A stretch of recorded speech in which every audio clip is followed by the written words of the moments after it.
店を気に入ったってわけですかい。何、ここの酒でまだ試してないものがあったんでな。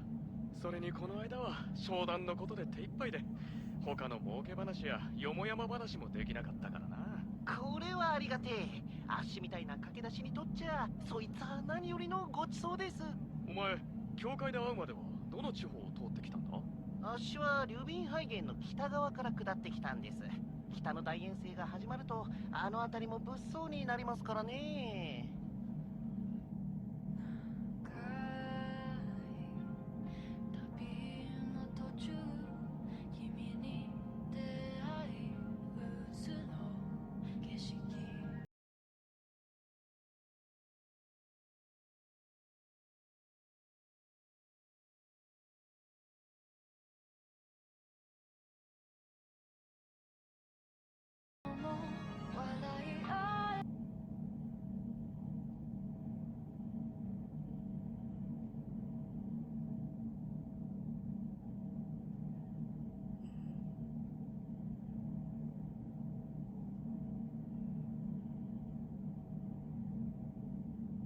これでロレンス様のお話の裏が取れれば良いですな。しかし驚きましたよ。昨日の今日でまさかこんなことになるとは。最初は半信半疑でしたが、聞けば単純な詐欺ではなさそうだ。複数の商人相手に銀貨の価値が上がると吹き込み買い集めさせる。しかし実際にはその銀貨の価値は下がってしまう。そこで慌てて手放そうとする商人たちから銀貨を一斉に買い取り、そこから儲けを出すというからくりですな。裏側にいる黒幕の儲けを对，谁是幕后主谋？損をした商人たちは自らの失敗を公言せずに口をつぐむでしょう。銀貨の話は表に広まらず、黒幕たちは誰にも知られぬまま大量の銀貨を手元に集めることができる。その集めた銀貨の使い道もまた実に興味深い。紹介の上の人間にも話してみます。ありがとうございます。何事も経験ですからな。天の毛皮の香りのように。しかし間に合うかよ。主の予想が当たっていても、ミローネ商会が素早く動けんと儲けは水の泡じゃろ。もう大丈夫だろう。異国の地で商売をしているミローネ商会なら木を見る速さも一流のはずだ。どうした？ちょっと他很自豪。昔のことを思い出してな。俺を見てか？いや、今の主のようにやっとってはそれは見事にすっ転ぶんじゃ。間抜けじゃが底抜けに明るくてな。就是跟他约定的那个人あっちの吗？狼の姿を見ても少しも驚かん。変といえば変じゃったが、いいやつじゃった。パスレー村のやつか。お前に麦の豊作を頼んだっていう。そうじゃ、一線を引かずにバッチと親しくしてくれた。そう、初めての友人じゃった。本当に間抜けでな。バッチのよう呆れたわ。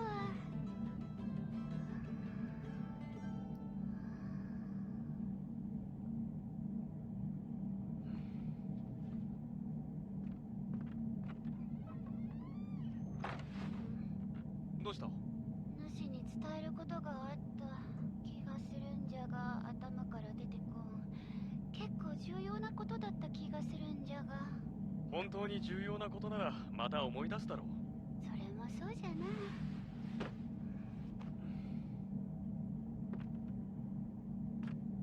友人か。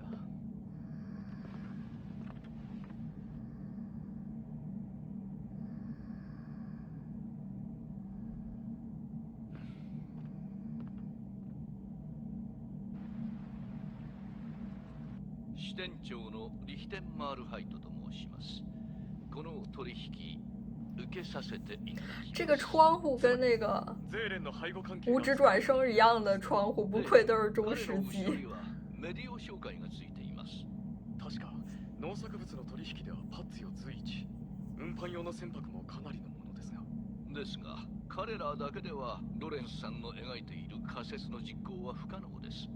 おそらくその背後に貴族が控えているはずです。その特定には至っておりませんが、ご指摘通り先手を打てばどうにでもなります。それでは分け前の話に入りましょう。今日は人生最高の日だ。Lawrence，俺に銀貨が20万、いやうまくすれば40万は動くかもしれない。这就是商人的快乐。1割として俺の取り分はその5分だから銀貨2000枚。それだけあれば俺も町に店を構えることができる。まあうまくいっている原来他会想要安顿下来。二日酔いなら宿で寝てろと言ったろう。主一人でいいように丸め込まれないか心配での。どういう意味だ。そのまんまの意味。ほらもう少し頑張れ。宿はすぐそこだ。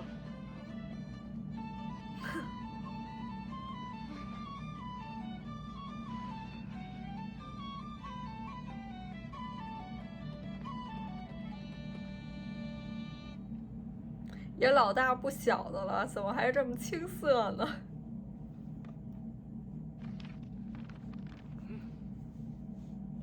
哦，想开店。いつの間に起きたんだ。よく寝たおかげで酔いも覚めた。なかなかうまいの。それほどでもないが。主の店かや。どこの町で出すんじゃ。決まった町じゃない。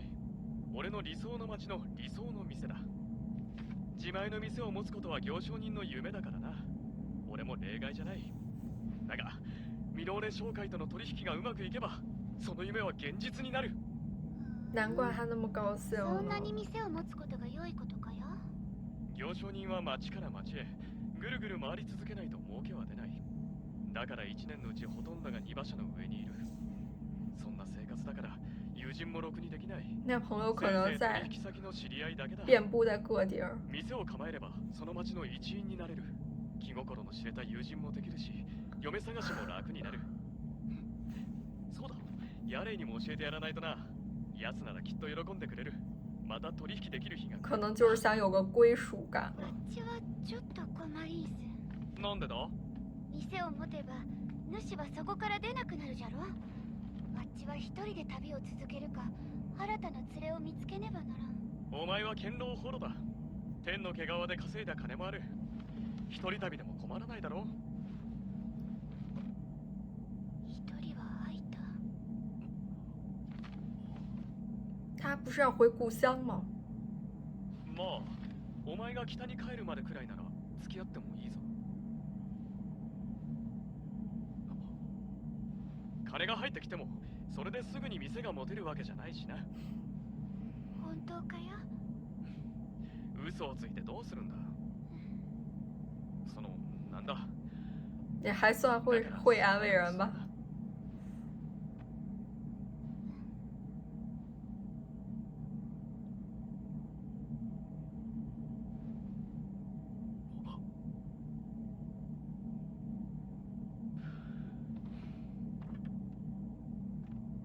怎么了？我怎么什么也没看出来？Lawrence 怎么这么敏锐？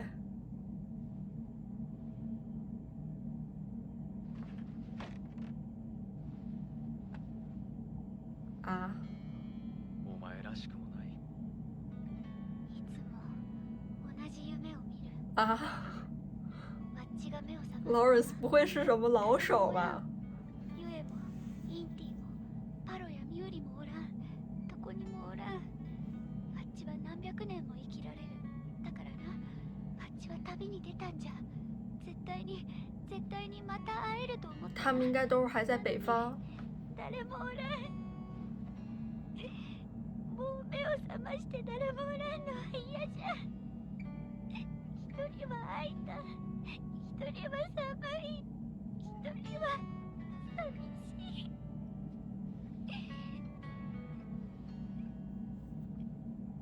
行商人も同じような。他们两个都是害怕孤单的人吧？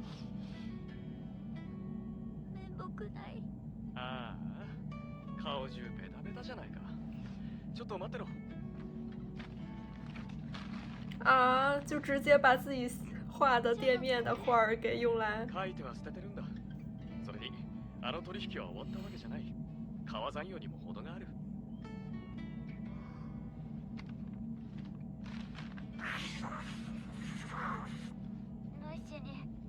会ができたの。 Lawrence 好温柔啊。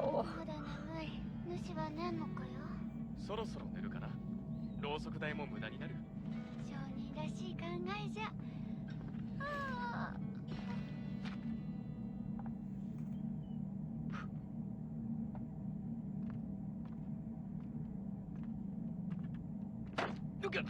这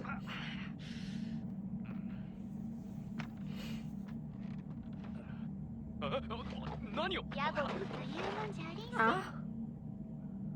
啊这进展哈苦しい。お啊主、目は慣れたかよ。どういう意味。主に言おうとしてた大事なことを思い出した。大きな儲け話に口走を。啊在这种时候说吗？おそらくまともな客ではありんせん。まさかメディア紹介は。幸い外に人はおらん。心の準備は良いかや。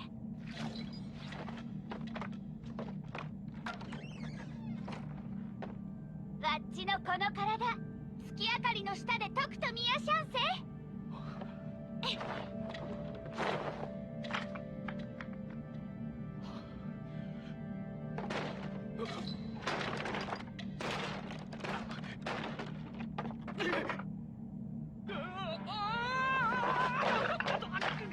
リバ社は諦めんとダメじゃな。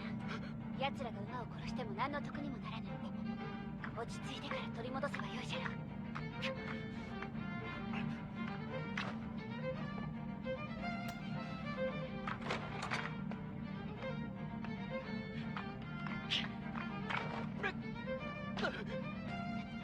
走りんせ。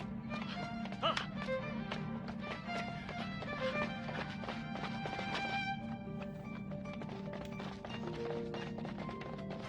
念のためじゃ。主、いくらか持ってくれれ。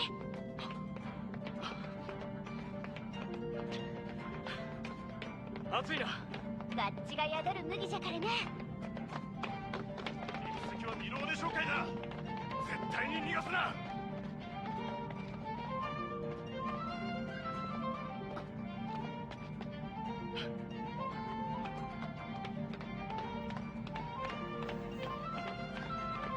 ほら、全部終わったら買い物に行こう。いきなりなんじゃ。櫛とか帽子とか買ってやるよ。何を企んでおる。別にせっかく綺麗な髪だからさ。髪よりも尻尾用の櫛が欲しいんじゃが。分かった、買ってやるよ。約束じゃぞ。ああ。他都是先梳尾巴的，擦也是先擦尾巴。もうすぐミローネ紹介だ。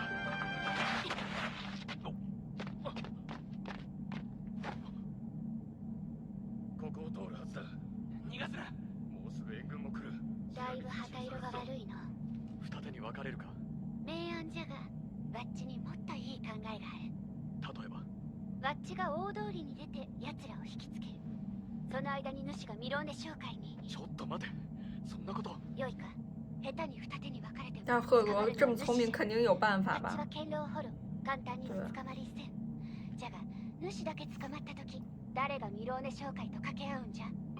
主の手の内はミローネ紹介に知られておろう。ワッチらが切り捨てられんためには、主が言って敵方に寝返ってもいいのかと脅す以外なかろう。ダメだ。哦，赫お前の耳罗と尻尾を見たらメディオ紹介はお前を絶対に教会に連れて行くぞ。捕まらなければ良いんじゃろ。それにたとえ捕まっても1日くらいなら耳と尻尾は隠せる。その間に助けに来てくれれ。他很信任 Lawrence。金を稼いで店を持つんじゃろうが。それにワッチは主に大きな借りがあると言うたばかりじゃ。主はワッチを他从来都是するつもりかや。一直遵守着约定的，捕まれば殺され知る。恩图报付き合う的。わけないだろう。孤独は死に至る病じゃ。十分釣り合う。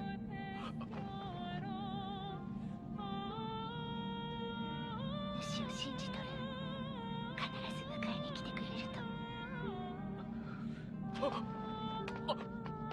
いたぞ。ロイヌ通りだ。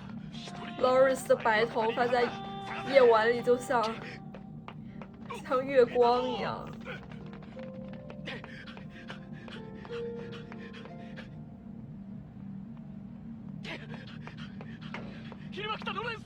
助けてくれ。追われてるんだ。いたぞ。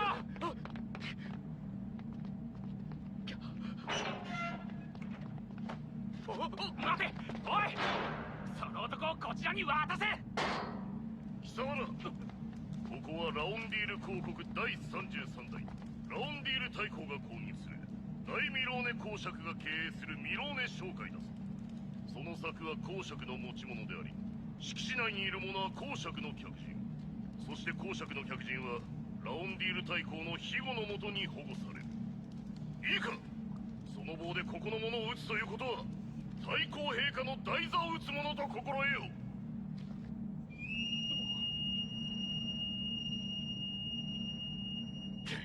聞け。夜中にえらい騒ぎだな。一体何だってんだ。非礼はお詫びする。何より助けてくれた礼が言いたい。礼なら遠くのミローネ公爵にでも言ってくれ。それよりあいつらは何なんだ。十中八九メディオ商会の手のものでしょう。そう思います。私がこちらに商談を持ちかけたことがバレたのでしょう。それを阻止するためだと思います。阻止するために。私の連れが奴らに捕まっている可能性があるのです。商会の力で取り返せませんか。騒ぎを聞きつけ、奴らを尾行したうちの者が無理やりといった様子で連れられていく若い娘を見たと報告してきました。多分それが私の連れのホロです。私がここに来られるようにとおとりになって。なるほど。しかし彼らは何のためにホロさんを捕まえたのでしょうか。ですから私たちがこちらと組んでメディオ商会の邪魔をすることを防ぐためです。それはちょっとおかしくない。他们真的就这么明目どこ张胆？がですか。落ち着いてください。何かがおかしい。おかしいんです。どうしてです。考えてみてください。我々はすでに銀貨を集めています。なのに今ロレンスさんたちを人質にして何を阻止できるというのでしょう。我々が銀貨を集め始めたということは、このトレニー銀貨にまつわるからくりを我々が把握しているということですよ。もしロレンスさんがどんな儲け話か言わずに、ただトレニー銀貨を集めてくれと言っているだけなら、お連れの方を人質にする価値はあるでしょう。しかしそんな話で我が商会が動くはずがない。まさか。はい、我々は必要な情報を全て手に入れていますから、ロレンスさんたちがどうなろうと関係がないのです。こちらもかなりの金額を投資しています。そこから手に入る途方もない利益とロレンスさんに恨まれること、その2つを天秤にかければ。申し訳ありませんが、私は商会の利益を这就是商人。ですが、これはことだ。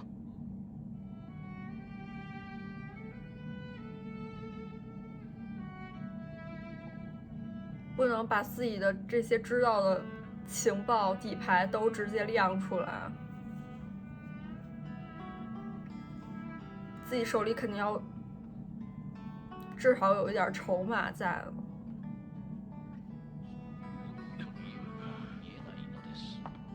他得自己去救惠罗了。待ってください。よほどお連れの方が大事と見えます。ですがそのせいで思考を鈍らせては本末転倒です。申し訳ない。あ、いいえ。私も妻が同じ状況になれば落ち着いてはいられないかもしれません。それにしても変ですね。こちらがこのような判断をすることは当然メディオ商会も分かっているでしょう。それなのに因为大家都是商人，都知道他们在ならばあなた方が我々との交渉の材料になると思っているはずです。何か心当たりはありませんか。我々が目の前にしている儲けは途方もないものです。どんな些細なことでも教えていただきたい。ロレンスさん、心当たりがあるんですね。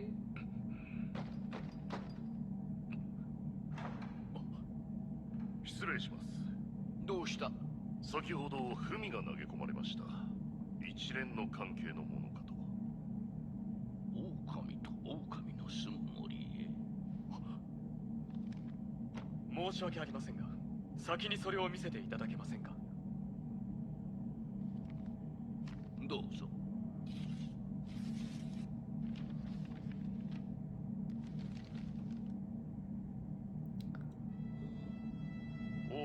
預かった。赫罗的教头会の扉发は常に開かれている。家に狼が入らないように家人と共に扉を閉じ你已经知道他是狼了。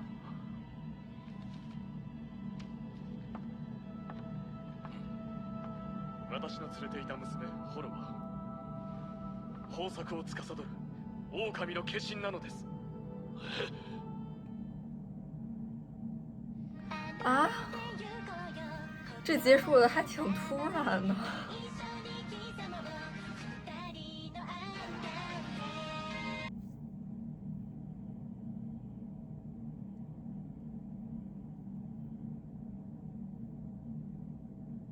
这一集看到结连身后确实是有靠山的，就是那个商会，然后那个商会身后也有就是勾结到的贵族。多尔也印证了我上一集最后结尾的时候也说，这整件事情背后应该是有手握政权的人在背后策划谋划。